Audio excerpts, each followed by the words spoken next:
Hello friends, welcome to another new video. সবাইকে আবার একটি নতুন ভিডিওতে স্বাগত জানাই।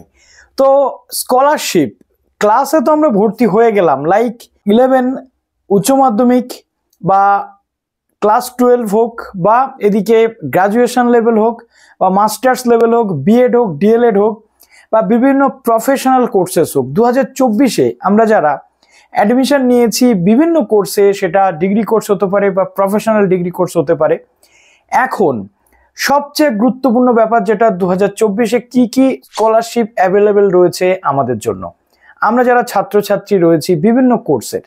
তো আজকে এই ভিডিওটা হতে চলেছে একটা গুরুত্বপূর্ণ স্কলারশিপ রিলেটেড ভিডিও। যারা নতুন আছো অবশ্যই চ্যানেলটিকে সাবস্ক্রাইব করে পাশে থাকা বেল আইকনটি ক্লিক করে দাও, যাতে সমস্ত তথ্যগুলো তোমরা টাইম টু টাইম এখান থেকে পেয়ে যাও। প্রথমে আমি তোমাদের বলি, যারা ওয়েস্ট বেঙ্গলের স্টুডেন্ট বা ছাত্রছাত্রী রয়েছে প্রত্যেকের জন্য একটা গুরুত্বপূর্ণ স্কলারশিপ আমরা প্রত্যেকে জানি, SVMCM, Swami Vivekananda merit coming scholarship. তো SVMCM স্কলারশিপ 2024-এ কবে থেকে শুরু হতে পারে, SVMCM পেতে গেলে 2024-এ কি কি নতুন নিয়ম আসতে চলেছে বা নতুন নিয়ম ফলো আপ করানো হতে পারে, বা আগের বছর যারা পাশ করে রয়েছে অ্যাডমিশন নাওনি তারা এবছর স্কলারশিপ পাবে কি পাবে না, এটা জানাটা কিন্তু খুবই গুরুত্বপূর্ণ। বিএড বা ডিএলএড এ যারা নতুন করে ভর্তি হয়েছে তাদের জন্য স্কলারশিপের স্ট্যাটাস কি।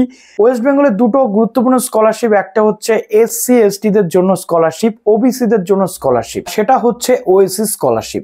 অর্থাৎ ওবিসি SC ST ক্যান্ডিডেট যারা থাকে তাদের জন্য স্কলারশিপটা প্রদান করা হয়ে থাকে। এটা শুধুমাত্র কাস্টের ভিত্তিতে পাওয়া যায়। আর একটা স্কলারশিপ যেটা প্রত্যেকটা ক্যান্ডিডেট পেতে পারে, যেখানে কোনো কাস্ট বা ধর্ম, বর্ণ, জাতির কোনো ব্যাপার থাকে না, সেটা হচ্ছে SVMCM স্কলারশিপ। SVMCM বা স্বামী বিবেকানন্দ স্কলারশিপের আবার দুটো ভাগ আছে, একটা মাইনরিটি ক্লাসদের জন্য, একটা হচ্ছে জেনারেল ক্যান্ডিডেটদের জন্য।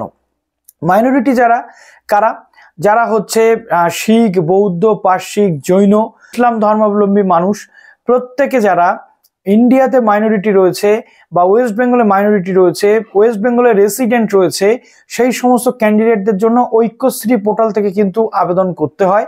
আর যারা হিন্দু, মূলত হিন্দু ধর্মাবলম্বী ক্যান্ডিডেট, তাদের জন্য SVMCM, যেটা West Bengal government of higher education ডিপার্টমেন্টের যে ওয়েবসাইট রয়েছে সেখান থেকে অ্যাপ্লাই করা হয়।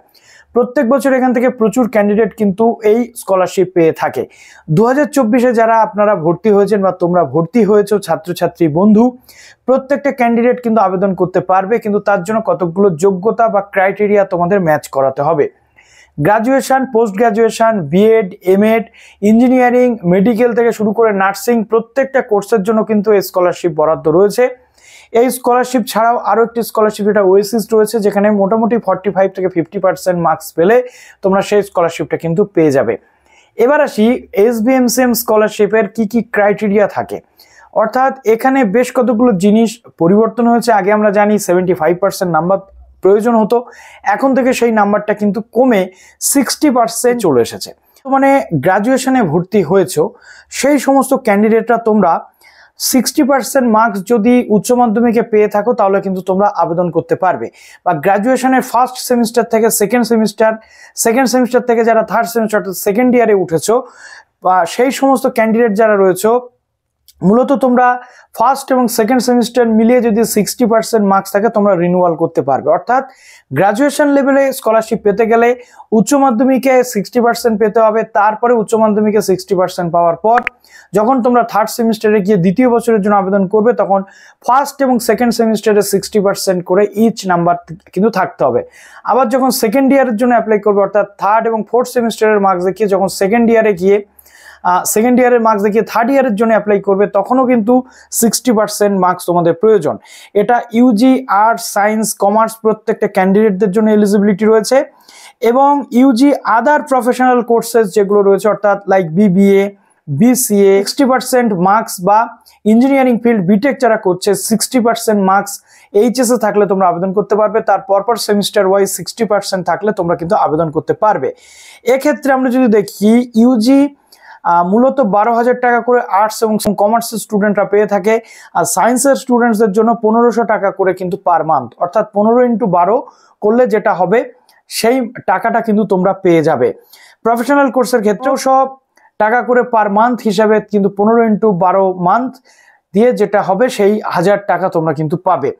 পিজি কোর্স অর্থাৎ পোস্ট গ্রাজুয়েশনের জন্য গ্রাজুয়েশন লেভেলে যদি তোমাদের 53% মার্কস থাকে তবে তোমরা পোস্ট গ্রাজুয়েশনের জন্য অ্যাপ্লাই করতে পারবে। আর 45% মার্কস যাদের কন্যাশ্রীর ক্যান্ডিডেট যারা থাকবে তারা। পিজি আর্টস কমার্স প্রত্যেকটা ক্যান্ডিডেটদের জন্য 24,000 টাকা করে কিন্তু বছরে তোমরা পেয়ে যাবে, অর্থাৎ 12 দুগুণে 24,000, অর্থাৎ 2 বছরে 48,000 কিন্তু তোমরা পেয়ে যাবে। সায়েন্সের ক্যান্ডিডেটরা সেখানে কিন্তু পেয়ে যাবে 30,000 টাকা মতো কিন্তু তোমরা পেয়ে যাবে এই স্কলারশিপ থেকে। অর্থাৎ পিজির ক্ষেত্রে 53% মার্কস, বিএড এর ক্ষেত্রেও কিন্তু 53% মার্কস তোমাদের প্রয়োজন। যদি পোস্ট গ্রাজুয়েশনে তোমরা 53% মার্কস পেয়ে থাকো, বিএড করতে এসেছো, গ্রাজুয়েশনে 53% মার্কস তোমার রয়েছে, তুমি বিএড করতে এসেছো, এই স্কলারশিপ কিন্তু তুমি অ্যাপ্লাই করতে পারবে এবং তুমি কনফার্ম কিন্তু পাবে। কিন্তু তার জন্য কতগুলো ক্রাইটেরিয়া কিন্তু তোমাকে ফুলফিল করতে হবে। কি সেই ক্রাইটেরিয়া বলবো এই ভিডিওতে, তার জন্য পুরো ভিডিওটা কিন্তু তোমাদেরকে দেখতে হবে। এবার আমি চলে আসি পিজি সায়েন্সের জন্য 2500 টাকা করে পার মান্থ বলে দিলাম। আদার প্রফেশনাল কোর্সের ক্ষেত্রেও 53% মার্কস আগের পরীক্ষাতে পেলে তুমি আবেদন করতে পারবে। 2500 টাকা করে পার মান্থ কিন্তু আদার প্রফেশনাল কোর্সের ক্ষেত্রেও থাকছে। এরপর রয়েছে নন নেট এমফিল, নন নেট পিএইচডি, অর্থাৎ নেট কোয়ালিফাই করে যারা ফেলোশিপ পায় তারা ছাড়া যারা পিএইচডি করে, অর্থাৎ যাদের কোনো স্কলারশিপ থাকে না বা ফেলোশিপ থাকে না, তাদের জন্য এনরোলমেন্ট এখানে কিন্তু করতে হবে এবং মান্থলি 5,000 থেকে 8,000 টাকা কিন্তু তারা পাবে, অর্থাৎ একটা মোটা অঙ্কের টাকা এখান থেকে কিন্তু তারা পেতে পারবে। এবার আসি উচ্চ মাধ্যমিক, যারা বর্তমানে মাধ্যমিক পাস করেছো, 11-এ উঠেছো, মাধ্যমিকে 60% মার্কস থাকলে তোমরা এখানে আবেদন করতে পারবে, বছরে 12,000 টাকা করে পাবে এখান থেকে। আবার 11-এ যারা 60% মার্কস পেয়েছো, তারা 12-এ উঠেছো, তারাও কিন্তু এখানে 12,000 টাকা করে কিন্তু পাবে বছরে। 60% মার্কস কিন্তু থাকতে হবে। ডিএলএড ক্যান্ডিডেট অর্থাৎ যারা উচ্চ মাধ্যমিক পাস করে ডিএলএড এ ভর্তি হয়েছো, 60% মার্কস আগের পরীক্ষাতে থাকলে অর্থাৎ উচ্চ মাধ্যমিকে থাকলে তোমরা আবেদন করতে পারবে, বছরে এখানেও তুমি 12,000 টাকা করে কিন্তু পাবে। এবার আসে ডিটিই, অর্থাৎ একগুলো ব্রাঞ্চ এখানে থাকে, ইউজি ইঞ্জিনিয়ারিং, পিজি ইঞ্জিনিয়ারিং এবং আদার প্রফেশনাল কোর্স যেগুলো এআইসিটি অ্যাপ্রুভড। 60% মার্কস ইউজি বা 60% মার্কস ডিপ্লোমা যেটা রয়েছে ডব্লিউবিএসসিটি বা এসসিটি ভি এবং এসডি বা ল্যাটারাল এন্ট্রি স্কিমের জন্য এখানে কিন্তু তোমরা 60% মার্কস থাকলে কিন্তু পারবে। তারপর রয়েছে ইউজি ইঞ্জিনিয়ারিংয়ে যদি 60% বা 60% পেয়ে তো এখানে ক্রস করে গেলে, এবার আন্ডার গ্র্যাজুয়েট যে বিটেক বা ল্যাটারাল এন্ট্রিতে তোমাদের 55% মার্কস থাকলে পিজি অর্থাৎ এমটেক করতে গেলে তোমরা 55% মার্কস থাকলে কিন্তু তোমরা এই স্কলারশিপ আবেদন করতে পারবে এবং স্কলারশিপটা কিন্তু পেয়ে যাবে। 5,000 টাকা করে কিন্তু পার মান্থ এখানে তোমরা পাবে ইঞ্জিনিয়ারিং এর স্টুডেন্ট যারা পড়াশোনা করতে চাইছো তারা। এবার আসছে পলিটেকনিক ডিপ্লোমা। পলিটেকনিক ডিপ্লোমার ক্ষেত্রে লাস্ট কোয়ালিফাইং এক্সামিনেশনে 60% থাকলে তোমরা আবেদন করতে পারবে। 1,500 টাকা করে পার মান্থ কিন্তু তোমরা এখানে পেয়ে যাবে।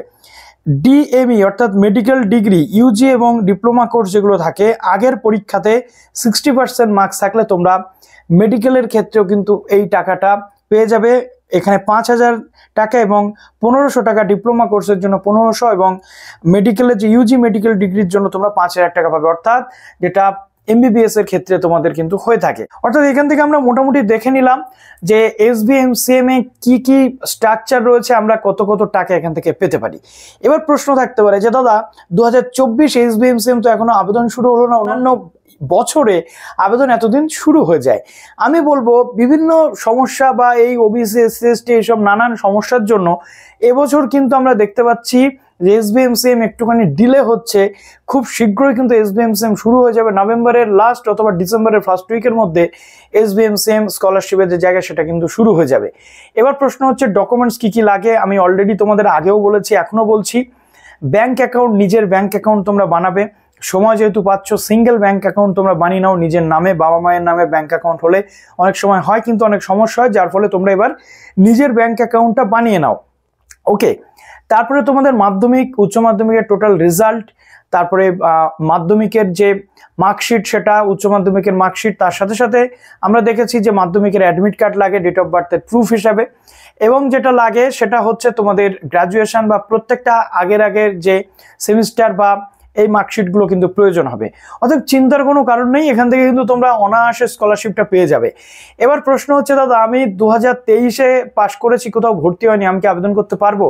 সাধারণত আগের 2 বছরকে সুযোগ দেওয়া হয়, কিন্তু তার জন্য পর্যাপ্ত পরিমাণ যে এসেনশিয়াল ডকুমেন্ট সেগুলো তোমাদের কিন্তু প্রয়োজন। অর্থাৎ কেন তুমি ভর্তি হতে পারোনি, মেডিকেল ইস্যু নাকি তোমার ফিনান্সিয়াল ইস্যু, নাকি তুমি কোথাও অন্য পড়াশোনার মধ্যে ছিলে যার জন্য ভর্তি হতে পারোনি, এবার ভর্তি হয়েছো, সেই রিজনটা যদি তুমি দেখাতে পারো তাহলে আগের ক্যান্ডিডেটরাও কিন্তু তোমরা এই স্কলারশিপের জন্য আবেদন করতে পারবে।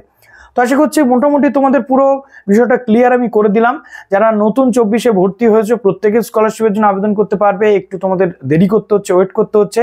আর ঐক্যশ্রী পোর্টালে মাইনরিটি স্কলারশিপের যেটা SVMCM সেটা কিন্তু শুরু হয়ে গেছে। যদি তার ডিটেল লাগে কমেন্ট সেকশনে জানাতে ভুলো না। ভালো থেকো সবাই, বেস্ট অফ লাক। আর ওএসএস এর ডেট সম্ভবত বাড়তে পারে, কবে সেটার ডেট আসবে আমি তোমাদের অবশ্যই জানিয়ে দেবো। ভালো থেকো সবাই, অল দ্য বেস্ট।